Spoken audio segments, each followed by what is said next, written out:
We have a very special guest. He is an Amazon best-selling author.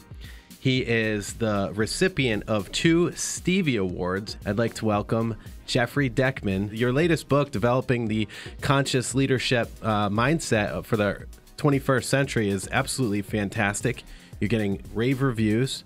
You're doing big things. So we want to really pick your brain and understand, A, what motivated you to do this, what inspired you to do this, and then B, we're going to ask you a ton of questions about leadership in this book. In 2016, 2 things were going on that really had my attention. One was this presidential election that, regardless of what side you like, we saw 2 highly narcissistic people that were just more interested in playing gotcha and war. And when I say war, I mean war with one another. Sure. And that whole process really sickened me. The other thing is that I had been diagnosed with stage 4 cancer earlier that year. Wow. So from February through my last treatment, actually was on D-Day, June 6th of 2016. Amazing. I had gone through this unbelievable life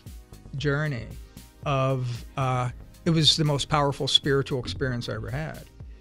And so all of a sudden I'm looking at life differently. I'm looking at me differently. I'm looking at, the fact that I really have a runway. Sure. And what do I want to leave as a contribution? How does this apply to, let's say, the real estate community or a marriage or a mortgage company? What are some of the key points that you want to discuss with this amazing book? The focus of the book is what I call conscious leadership. And people have asked me, so what does that mean? Right? Sure. And for me, this is what it means.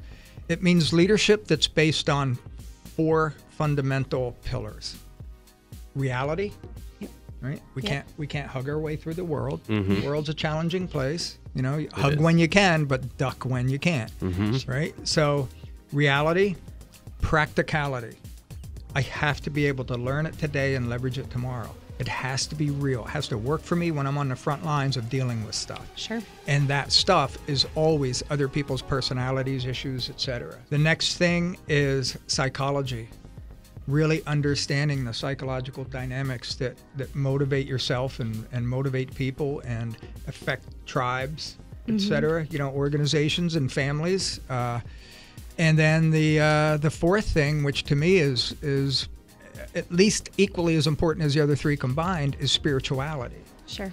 And spirituality to me is not religion. It's what level of consciousness do I have? Am I governed by my ego or my inner elder?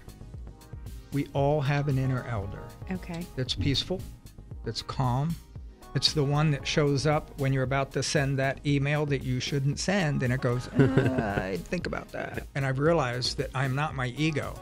I'm not my thoughts. I'm not my actions. I'm responsible for both of them. But I'm not my thoughts and my actions, and I'm not my ego. I'm something much higher than that, much wiser than that. And all I have to do is do the things that quiet my mind and open me up so that I can go back and I can find that inner peace. And in that inner peace, that voice speaks to it.